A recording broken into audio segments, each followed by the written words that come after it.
Comme l'a indiqué Maria Mercanti, nous avons le plaisir d'accueillir Vincent Le Cerf, directeur exécutif RH Groupe Orange, pour son intervention l'IA au service de tous les salariés, le déploiement d'un outil d'IA générative interne.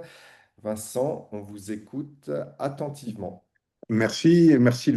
Bonjour à toutes et tous, et merci de votre intérêt pour ce sujet. Je vais vous parler de mise en œuvre de manière assez pragmatique de ce que nous faisons au sein d'Orange. Orange, en deux, trois mots, comme que vous connaissez sans doute, hein, donc est un opérateur je dirais, de télécommunications et aussi un opérateur informatique, hein, puisqu'il y a énormément de services aussi B2B derrière, qui emploie 130 000 personnes dans le monde, la moitié à peu près en France, l'autre moitié dans 26 pays. Et l'IA n'est pas une chose neuve au sein d'Orange, puisque on détient 600 brevets autour de ça. Il y a 2000 personnes qui ont travaillé sur de l'IA depuis 30 ans et il y a énormément d'applicatifs qui utilisent l'intelligence artificielle, mais pas de l'IA générative, hein, historiquement, sur d'énormément d'applications, que ce soit dans la gestion des réseaux, dans la relation commerciale, dans tous nos usages quotidiens.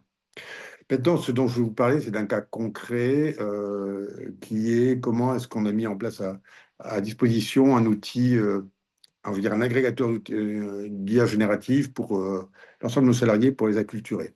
En amont, il faut comprendre un tout petit peu notre démarche globale au niveau de l'IA. Alors, quelques mots, on va passer au slide suivant.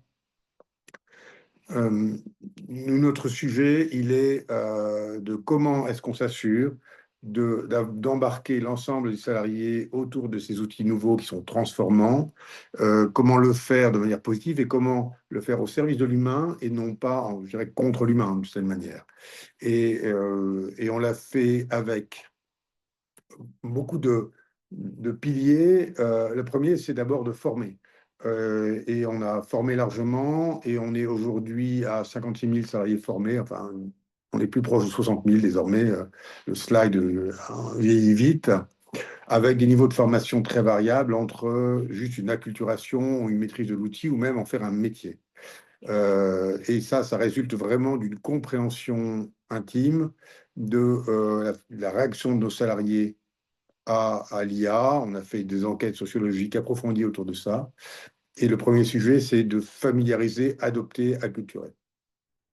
Le deuxième élément, je ne vais pas le développer maintenant, ce qu'on appelle l'outil interne d'Inutu, puisque ce sera l'objet de ma présentation ensuite. Troisième élément sur lequel je veux insister, c'est la dimension éthique et de gouvernance. C'est-à-dire que concrètement, on a défini un cadre éthique assez fort sur comment on utilise l'IA. Au travers, alors, on s'est doté pour cela d'outils qui sont d'abord un comité d'éthique qui est préexisté à l'IA générative. On a défini une charte d'éthique sur comment on utilise de manière responsable l'IA. Nous avons été la première société qui a été certifiée pour ce qu'on appelle une IA inclusive, qui définit concrètement comment est-ce que on s'assure que l'IA, par exemple, ne reproduit pas des biais de discrimination dans nos usages quotidiens, dans la sélection, dans la reconnaissance des compétences, etc. Et on s'était certifié une première fois en 2020, et ce donc avant l'existence de ChatGPT, et on a renouvelé cette certification il y a quelques mois. Nous avons mis en place un certain nombre d'actions autour du dialogue social. Alors, d'abord, on a formé, on a beaucoup communiqué auprès de nos partenaires sociaux, beaucoup formé nos partenaires sociaux. Et deux éléments un peu marquants, hein. On a ouvert une concertation au niveau mondial, c'est-à-dire dire, ayons une vision permanente et régulière des évolutions de l'IA sur les métiers, échangeons autour de ça.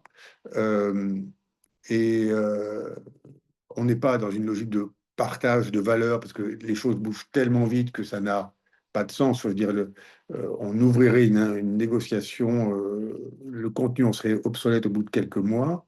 En revanche, on a posé un certain nombre d'éléments, hein, sur des négociations d'usage, et notamment, on a un accord qui est en cours de finalisation sur l'égalité professionnelle et qui inclut le fait qu'on ait une IA inclusive. C'est-à-dire qu'effectivement, on ne fait pas de discrimination, effectivement, on donne accès à l'IA, etc., etc. Et on a surtout énormément de cas d'usage concret. Et un des enseignements qu'on pourrait développer sur l'usage de l'IA, c'est que autant les moteurs sont souvent des moteurs globaux, ils sont très nombreux, mais il n'y a pas que ChatGPT, il y a énormément d'offres d'évolution et on en voit encore, j'étais en Chine il y a une dizaine de jours et c'est assez impressionnant de voir à quel point ça évolue vite sur ces éléments-là.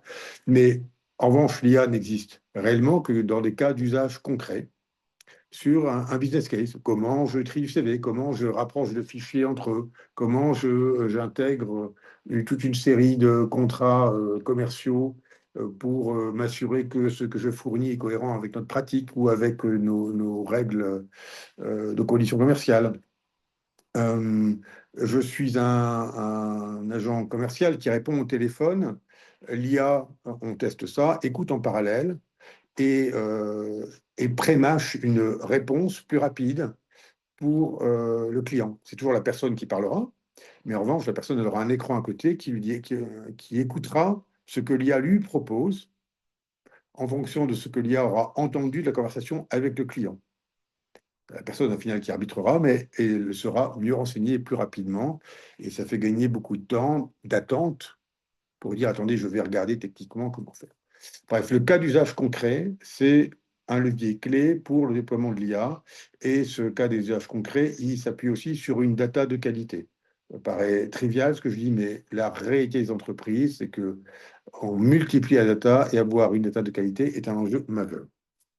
Maintenant, si je regarde plus spécifiquement, je vous propose d'aller sur le cas concret, l'usage concret dont vous voulez me parler, qui est, on va dire, notre outil d'usage de l'acculturation, qu'on appelle Dinutu. Et donc, je vous propose d'aller au slide suivant.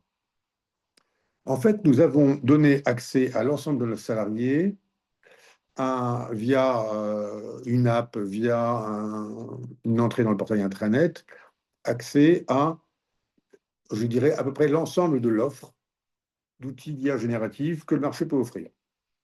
Et, et on l'a offert avec d'abord une vision sur les capacités spécifiques de chacun des outils.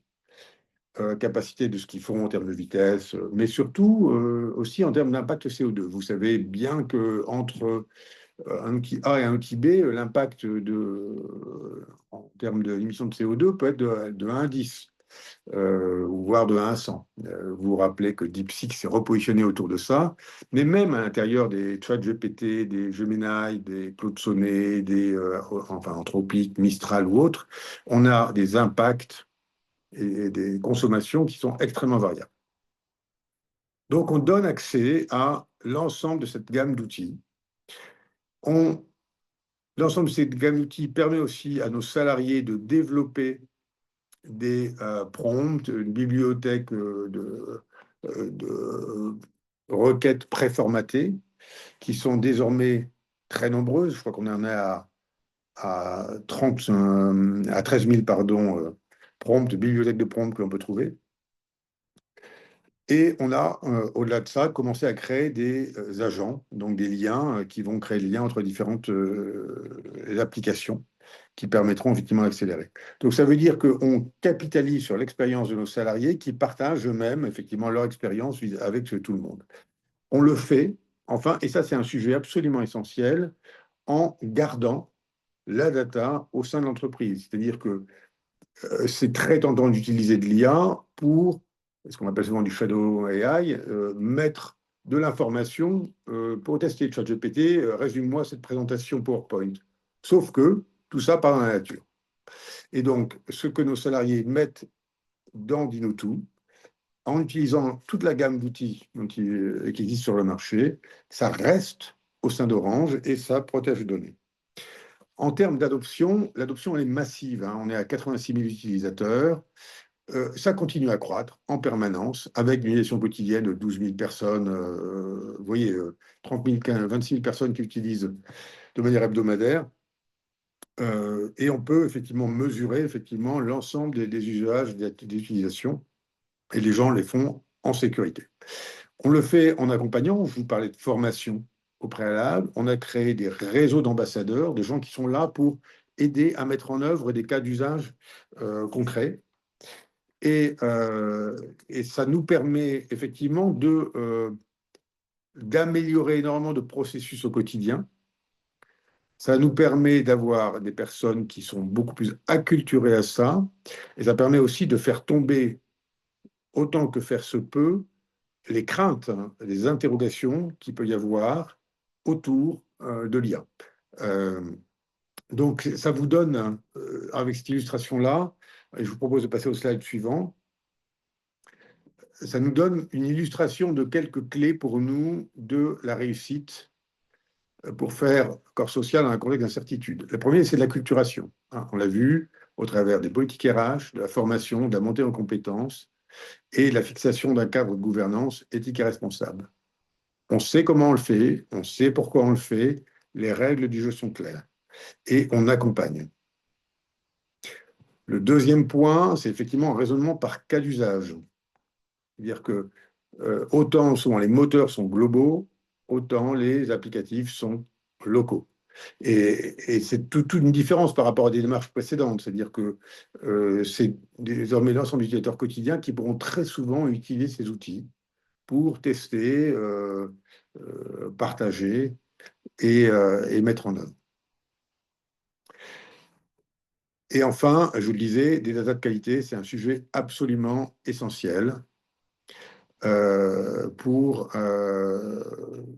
avoir effectivement des data de qualité. Garbage in, garbage out, ça reste, c'était vrai en IT, ça reste encore plus vrai avec l'IA.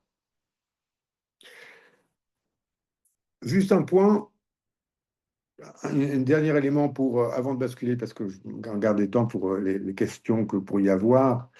Euh, la question est posée sur l'emploi. Quel est l'impact sur l'emploi et quel est l'impact sur les réactions des personnes? On a fait une étude approfondie avec l'Université de Nantes, en l'occurrence, pour regarder les impacts sur comment les gens se l'appropriaient, quelles étaient les réactions. Et il y a énormément d'effets de bord sur comment est-ce qu'on manage désormais avec l'IA, comment est-ce que les gens se l'approprient. Et ça nous a aidé à faire évoluer nos modalités de formation. Ça nous a aidé à mettre en place des réseaux d'ambassadeurs pour accompagner. Au niveau macro, et là je ne parle pas d'Orange spécifiquement, aujourd'hui nous n'avons aucune étude conclusive sur les impacts au niveau de l'emploi. Vous voyez très clairement les activités qui sont accélérées. L'exemple typique, c'est le coding. Vous avez certains moteurs qui permettent de coder beaucoup plus rapidement avec un truc bien documenté. Mais si vous avez des effets de productivité sur une tâche, en termes de la structure de l'organisation, en termes de mode de fonctionnement et de processus, vous n'avez pas de démonstration à la taille de l'entreprise encore d'impact massif. Autant certaines activités sont accélérées, mais ça génère d'autres activités. Pour illustrer de manière simpliste, l'IA a permis d'avoir des comptes rendus de réunion beaucoup plus rapides, beaucoup plus synthétiques quand vous avez une réunion. Et vous avez multiplié les comptes rendus de réunion, ça ne garantit pas que les gens les lisent davantage. Donc, entre l'infobésité et l'efficacité, parfois, la frontière n'est pas toujours aussi simple. Donc, le ROI n'est pas toujours démontré. Et sur l'impact au niveau individuel, il y a des enquêtes et des analyses approfondies qui ont été faites par Stanford, par MIT récemment, qui ne sont là non plus pas conclusifs. Et je pense qu'il faudra mesurer ça dans quelques années, notamment avec, quand on aura beaucoup mieux intégré ça dans les processus, quand les cas d'usage se feront plus nombreux, quand on aura dépassé les usages de base des LLM pour aller plus loin. Mais en tout cas, nous, ce qui nous apparaît, c'est que les conditions de réussite, c'est fixer un cadre clair en termes éthiques et accompagner le salarié, le mettre en œuvre sur des cas d'usage opérationnels et avec des tas de qualité. Et toujours, et je reviens sur mon point de départ, toujours pour faire de l'IA un outil au service de l'humain et non pas vu comme, je dirais, l'ennemi des salariés. On est là vraiment, notre conviction, c'est que on aura surtout des gens qui, avant travaillaient sans IA, qui deviendront des gens qui travailleront avec IA. C'est ça qui fera la différence. Voilà, j'ai essayé de tenir le timing pour laisser un peu d'espace aux questions s'il y en a.